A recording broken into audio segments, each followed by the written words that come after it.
तेरी पसीने की हर बूंद को मोती सा चमकाऊंगा माँ, तू सपने बड़े देखना माँ, पूरा करके तेरा सिर सिरनी दिखलाएगा। हेलो नमस्कार साथियों, आप सभी को अपने ही यूट्यूब चैनल में दिल खोल करके स्वागत है। जैसे में आपको पता चल रहा होगा कि इस चैनल से लूसेंट के जीके जेस के प्रश्न करवाए जाते हैं जो कि भारत के सभी परीक्षाओं के लिए उपयोगी है। खासकर बीपीएससी शिक्षक भर्ती, बिहार पुलिस, बिहार दरोगा, बिहार एसएससी, रेलवे, बैंकिंग या फिर डिफेंस एग्ज़ाम, आप किसी भी प्रतियोगी परीक्षा की तैयारी कर रहे हैं, आपके एग्ज़ाम में जीके जीएस का जो सवाल है साथियों, वो आपको नित्यम के एकेडमी से ही देखने को मिलेगा, हूबहू छपेगा। क्योंकि हमारे चैनल से जो भी जीके जीएस के सवाल कराए जाएंगे वो तो PYQs होते हैं, यानी प्रीवियस ईयर पर आधारित प्रश्न रहते हैं, और वो भी उसका शॉर्ट डिस्कशन होता है। लेकिन आज का हम वीडियो में शॉर्ट डिस्कशन नहीं देंगे। आज का हमारा वीडियो जो है, इसमें टोटल 15 क्वेश्चंस हैं और 15 प्रश्न में से आप कितने का सही जवाब देते हैं, इस प्रश्न का उत्तर कमेंट बॉक्स में देंगे। तो चलिए बिना समय को गवाए हुए हम सीधे वीडियो की शुरुआत करते हैं। सबसे पहला सवाल बोलता है कि महात्मा गांधी ने चंपारण सत्याग्रह कब शुरू किया था? 1915 में, 1917 में, 1920 में, 1922 में। तो महात्मा गांधी ने चंपारण सत्याग्रह शुरू किया था साथियों 1917 में। ठीक है, 1915 में तो गांधी जी दक्षिण अफ्रीका से ही वापस ही आते हैं। गांधी जी वापस, गांधी इज बैक, कब? 1915 में भारत दक्षिण अफ्रीका से भारत लौट जाते हैं। ठीक है, 1920 में क्या चलता है? तो 1920 में असहयोग आंदोलन की शुरुआत होती है, असहयोग आंदोलन की शुरुआत, और 22 में जाकर एंड हो जाती है। कौन आंदोलन? असहयोग आंदोलन। तो इस प्रश्न का right answer option number B ही सही होगा। ठीक है, चलिए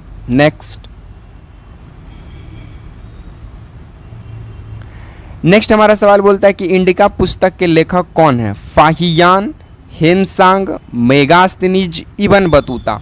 तो साथियों, इंडिका पुस्तक के लेखक जो हैं वो यूनान के राजदूत के द्वारा भेजा गया, यूनान के राजदूत के द्वारा भेजा गया, वो कौन था? मेगास्थनीज था। कौन था? मेगास्थनीज। तो इंडिका पुस्तक के लेखक कौन हो गए? मेगास्थनीज। तो इस प्रश्न का right answer option number C जो है वो सही होगा। इब्न बतूता की बात करें साथियों तो ये मोरक्को का यात्री था। कहाँ का यात्री था? मोरक्को का यात्री था। चलिए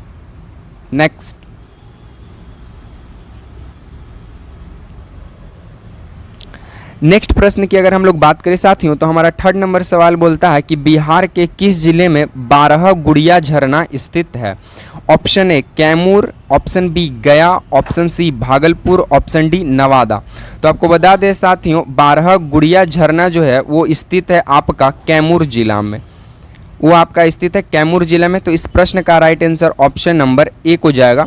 बाकी भागलपुर की बात करें साथियों तो इसको सिल्क सिटी के नाम से जाना जाता है, सिल्क सिटी के नाम से जाना जाता है।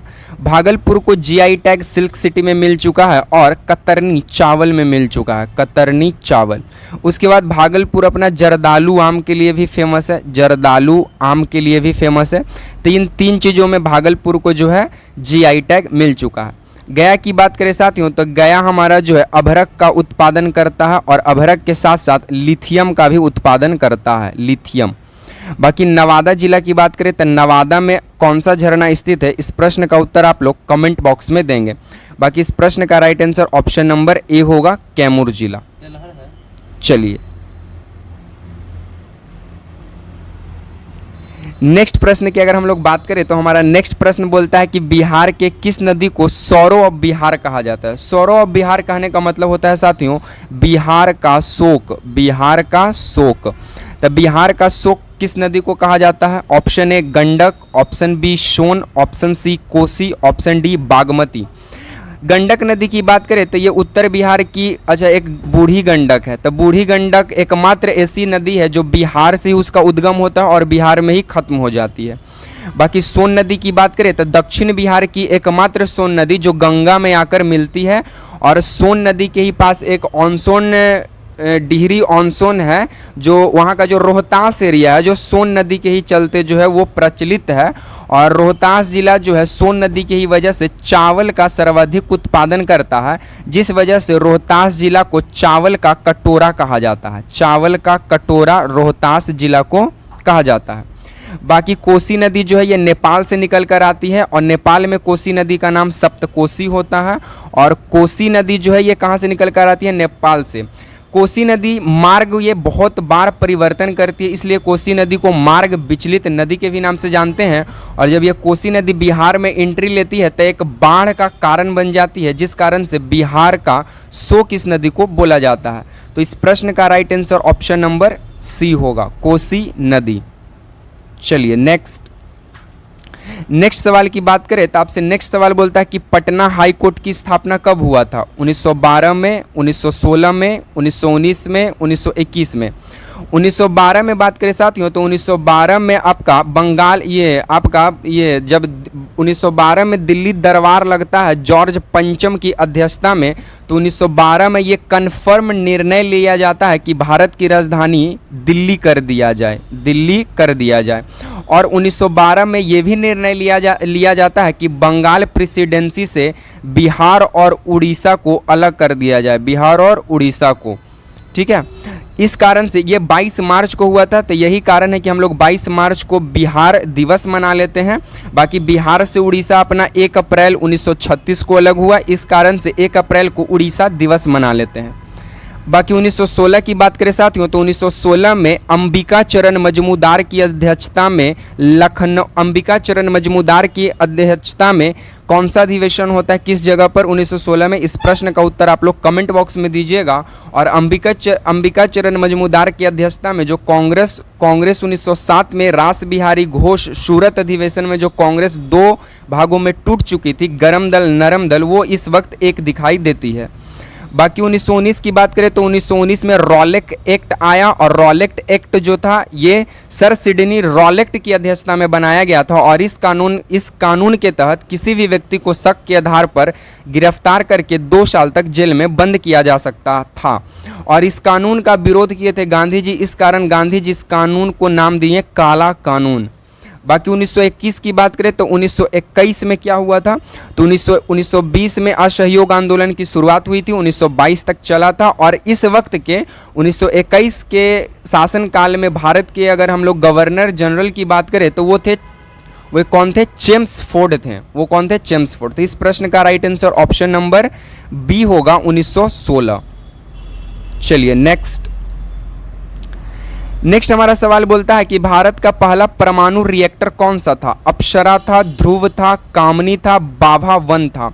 तो भारत का पहला परमाणु रिएक्टर साथियों अप्सरा था। तो इस प्रश्न का right answer option number A है। और अप्सरा को हम लोग भेजे थे रूस की मदद से। किसकी मदद से? रूस की मदद से। और उस वक्त रूस को USSR के नाम से जाना जाता था, क्योंकि रूस तो टूटा नहीं था, तो सोवियत संघ था। तो आपसे पहला नंबर यही सवाल बनेगा कि सोवियत संघ से रूस का विघटन कब हुआ? तो 1991 में जो है रूस का विघटन, सोवियत संघ से रूस का विघटन होता है।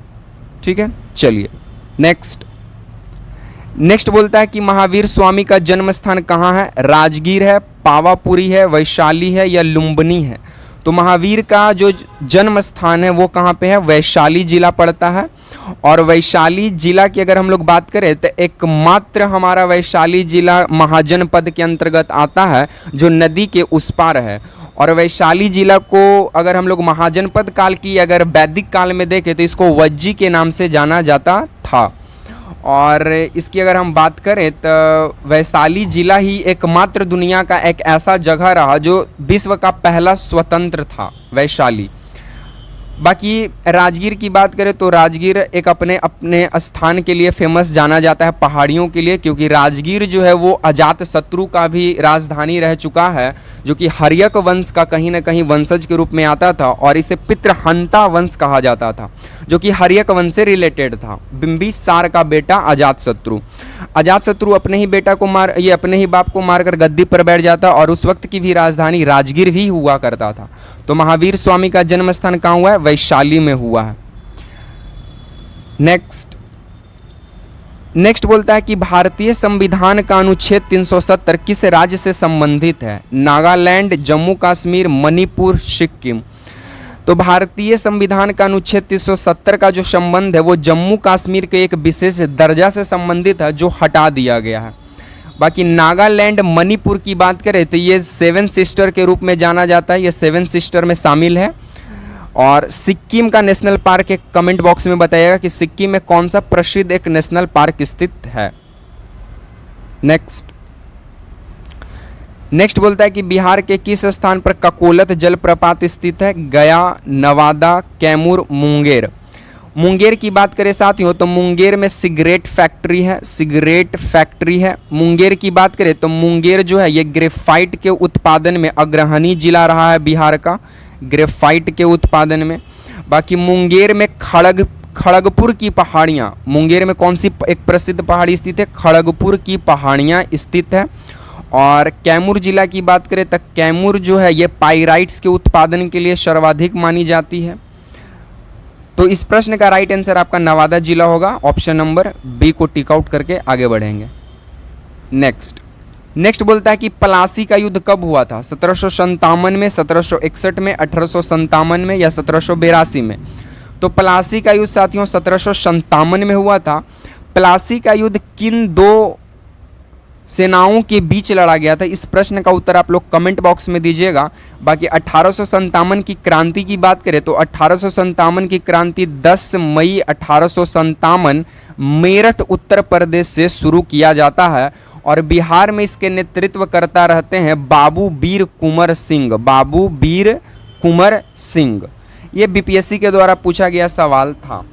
बाकी साथियों आज को हम सीरीज को यहीं पे समाप्त करेंगे। बाकी आप लोग को ये वीडियो कैसा लग रहा है कमेंट में अपनी राय जरूर देंगे। बाकी वीडियो पसंद आ रहा है तो वीडियो को लाइक करेंगे, शेयर करेंगे एंड लास्ट में चैनल को सब्सक्राइब करेंगे। और आप 10 में से कितने प्रश्न का सही जवाब दिए हैं इस प्रश्न का उत्तर आप लोग कमेंट बॉक्स में देंगे। तब तक के लिए मस्त रहिए, पढ़ते रहिए, खाते रहिए। इसी तरह के सीरीज के साथ आपसे मिलेंगे नेक्स्ट वीडियो में। तब तक के लिए आप तमाम साथियों को जय हिंद।